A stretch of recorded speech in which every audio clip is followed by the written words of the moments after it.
Lilanga lelisha, lilanga lelihle, mfana wengane inzandvokati yenu Maswati lamahle iyanivusela kuto tonke tinkhalo netingoni telive laseSwatini.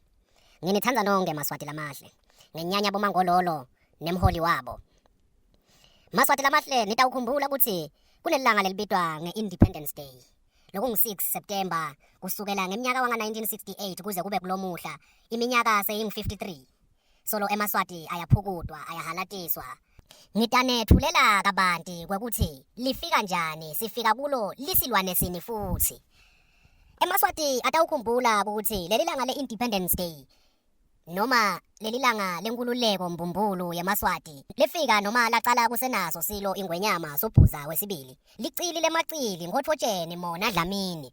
Kwedlula ke kwaya kuye lo mfana wakhe labamshayela yena tinyoni wagcina athethe isihlalo sebukhosi Gideon Kenjani.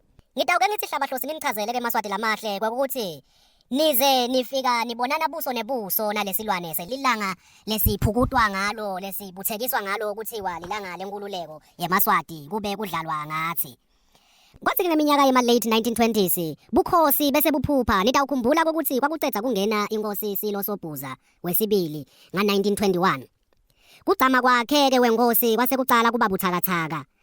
Tikhulu letinyenti mawehlane livela kaNgwane uya eMpumalanga ngasehlanzeni tativele tingasayivisisi inkosi Sobhuza wesibili kuthi emandla ayo besathe kwehla emva kokuba incwala yayingasagidwa iminyaka le-22. Nitawukhumbula ke Maswati lamahle ukuthi la kaNgwane labuswa ngiyo indlovukati labo Thibeni kusukela ngeminyaka wanga-1899 makukhothama yena Ngwane kuthi made kube nguye 1921 kubekweni kwaNkhotfotsheni. Loku-ke kubufakazi Maswati lamahle ukuthi incwala inemandla lamakhulu ekuthumbeni tingcondvo teMaswati. Njengoba niva kwekuthi incwala kuke kwaba neminyaka le-22 ingagidwa. Tikhulu boba beboshifu bese banemandla langetulu kwayo inkosi bese bangasayati nekuthi silwane sini. Bantfu bemimango nemiphakathi ngemiphakathi bese bethula tigcoko bethulela tona tikhulu tabo ngebunye bato. Nitawukhumbula ke Maswati kwekuthi siMaswati sihlala ngetibongo tethu etindzaweni letinyenti. Loko ke inkosi Sobhuza wesibili yakubuka njengendvo lefike nebantfu labamhlophe emangisi tewudunga sivele sinsundu. Intfo lenkulu layisho ukuthi imfundvo ayibalungeli bantfu labansundu ngoba babese balahla bungibo babo lesingathi pheceleti identity. Kulapho ke inkosi Sobhuza la yalandza khona bosomlandvo bangephandle ukuthi bate wakha noma bate ushintsha i-curriculum yaseSwatini. Lelo hlelo lafika netifundvo letingadziliteki letingatsi pheceleti lebeti-mandatory noma compulsory letatakhelwa ukuthi insha yeMaswati ingatsinzeki ngenkosi ngemabandla nangetikhulu makukhulunywa ngendlela yekubuswa kweMaswati. Ngiyo ke inkosi Sobhuza seyicalile ifuna kudlala ngemicondvo yeMaswati igcibedzela lokuhle lokulethwe belumbi lokuyimfundvo. Ngeke sihlale bese sesithi vele phela belungu bebaphethe kahle noma belungu beba ngiko konke lobesikudzinga sibantu labamnyama. Siyakwati ukutibusela sibantu labamnyama kepha-ke kukhona loko lokuhle lebebafike nako lokwakuyimfundvo sekubonakala ukuthi eMaswati ngathi sewayafunza sewacala kubona ukuthi anana sidliswa imbuya ngeluthi la enkosini Sobhuza. Kulapho ke inkosi Sobhuza yase seyiyaqala ke seyilandza bosomlandvo bayo batayakhela isilabhasi letawuvele isebente nje ingqondvo yemntana weliswati ukuthi atise inkosi Sobhuza kube ngiyo. Kuletifundvo letalethwa inkosi Sobhuza kukhona nasifundvo lesasatiwa ngekuthi libutho. Lesifundvo sasifaka umlandvo, emasiko nemihambo kanye nekuhlatshelela kwencaba kaNcofula lokwakuyi-national anthem yangaleso sikhatsi. Lesifundvo salo libutho sasisabalele kakhulu eSwazi National High School. Kwahamba ke sikhatsi eMaswati ayicitha leyo ndvo ngekwanza kwenhlakanipho nekufunza lokwakufike nema-missionaries. Kepha khona lapho inkosi Sobhuza yasebentisa bona belumbi kuthi aphindze athole emandla akhe. Aphindze khona kulawula tikhulu nemimango ngeminyaka wanga-1950 la kwaphakanyiswa khona i-New Proclamation Act leshoko ukuthi emandla enkosi angetulu kunalawo etikhulu. Abuya ke emandla esilo ngalokuphelele ngeminyaka wanga-1959 lokusho ukuthi sive sonke sacala sayiva futhi ingwenyama ngalokuphelele. Kulapho ke inkosi Sobhuza wesibili yase icala tinkulumo nemangisi tekubuyisa live eMaswatini nakhona kusenjetiswe imiphakathi. Nitawati ukuthi kuze kube kulomuhla eMaswati kungaze kuthiwe indlunkulu ithi eMaswati ayayesaba indlunkulu. Ngiko lokho lokumele sisebentele kwekuthi eMaswati angayesabi indlunkulu kwangathi uNkulunkulu. eMaswati ayesabe indlunkulu ngoba indlunkulu ngiyona icondzisa umango, indlunkulu ngiyona yenta lokufunwa ngiwo umango, hayi ngoba indlunkulu ithunywe basebukhosini noma ithunywe yinkosi Mswati. Akangethuswa eMaswati ngendlunkulu. Inkosi yaseyathi kahle ukuthi bantfu bayo sebabuye kuyo futhi sebayayesaba sengiso ngesikhathi sekuthi ibuyise umnotfo kuyo. Kwase kuthi ngeminyaka wanga-1968 ke Maswati lamahle Bengilandi bahamba ngemuva kokuthi inkosi Sobhuza inqobela ukhetho lwePhalamende ngalokuphelele lolwalubanjwe ngeminyaka wanga-1967.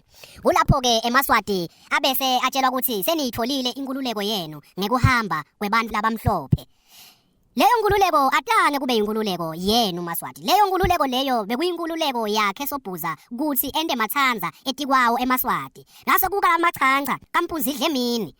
Kulapho-ke inkosi Sobhuza yase seyikhwela iyatehlela eMaswatini seyithatha lokhu ikulahlela lapha ithatha lokhu ikulahlela lapha. Lokwakungona kuyimithetho leyayishiwe ngibo labamhlophe kwakuyimithetho leyayidemocratic.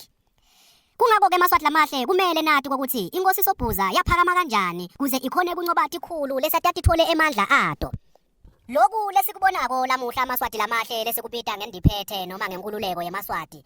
Lokho kuyatiwa kahle kwekuthi ebukhosini akusiyo inkululeko yeMaswati. Kwakuyinkululeko yebukhosi nenkosi Sobhuza ukuthi seyingakhona kwenda amathanza. Sekukala amachancha kukampunzidle emini eveni leMaswati. Njengoba wathatha Sobhuza imfundo leyayihlakaniphisa eMaswati, wayichitha wayikhipha ngelifastelo, wabuyisa imfundo letawufaka kuthuka nekwesaba eMaswatini. Lesingathi pheceleti inkosi Sobhuza introduced subjects that will instill fear of the monarchy.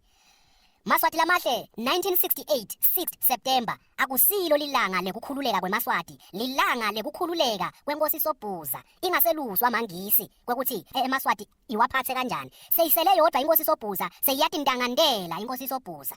Kwase ke kuthiwa lokho selilanga lenkululeko yeMaswati. Bona ebukhosini bakwati kahle ukuthi akusilo lilanga lenkululeko yeMaswati. Kubhalwe phasi kuphela lokho. Kepha bona bayakwati kwekuthi kwakungileli langa lapho khona bathola emandla ngalokuphelele ukuthi agcilade eMaswati ngoba eMaswati akakafunzi ancishwe kuya esikolweni ayofunza indvo lengiyona itabathuthukisa emicondweni. Aya esikolweni eMaswati ayofunza kuthi bukhosi yini, ayofunza emasiko, isatshwa njani inkosi, kwabanjanjanyana. Maswati ngiso lesi sikhathi sekwakuthi nine nilwele yenu inkululeko. Nine senikhulula igciladweni makhosi. Wona Sobhuza emakhosi wawatholela yawo inkululeko ekuphathweni mangisi. Sengiso ke isikhathi lesi Maswati akithi lamahle lengwathandzako ngingumfana wengane ngithi akuchutshekwe ngiyanikhutsata kuko konke nakulesi kuvile kuvelile lapha eBuycash. Yindvo lenhle leyo letanifikise kukhululekeni Maswati. Tindlu temaphoyisa letintsatfu nisebentile Maswati. Southern Star nisebentile Maswati lamahle. Akekho umuntu loyosuka eveni langaphandle etewunikhulula. Lilanga lehistory, lilanga lemlandvo, inkululeko yenu iyovela ngani ni Maswati. Mfana wengane intsandvokati yenu uthi unithandza nonke, chubekani nithi angeke size siphathwe ngemajobo, angeke size siphathwe ngasimohlwane, angeke size siphathwe ngesibaya. Sifuna kuphatha ngentsandvo yethu, intsandvo yelinyenti. Sabalalisanike tifundvo tamfana wengane niphindze ni subscribe. Sentanibona ngalelinye ilanga nginilethela sona sifundvo lesitawunivula ingqondo lesibalulekile.